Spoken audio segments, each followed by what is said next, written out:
Ассалаумағалейкум құрметті көрермендер, осы видеоға лайк басуды сұраймын. Косметология дегеніміз терінің, шаштың және тырнақтың терапиясын қолдана отырып бет пен дене эстетикасын жақсартуға арналған құралдарды қолдану. Өтініш көрермендер, осы видеоның астында подписаться деген бар, соны басып қоясыздар ма? Косметология эстетикамен байланысты және келесі салаларға бөлінеді: шаш, беттің табиғи жақтауы сияқты шаш күтімі мен бет пен дененің түріне сәйкес формаларды қажет етеді.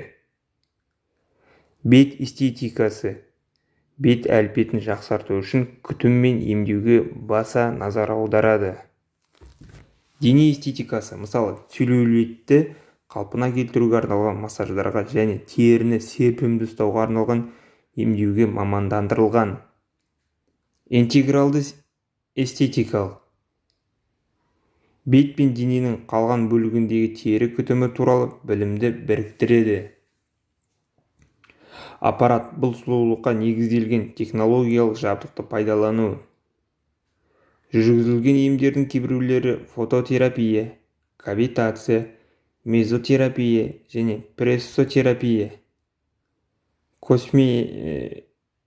Косметрия, косметикалық химия деп те аталады. Бұл косметологиялық білімді реконструктивті медициналық терапиямен және техникамен бірге қолдану.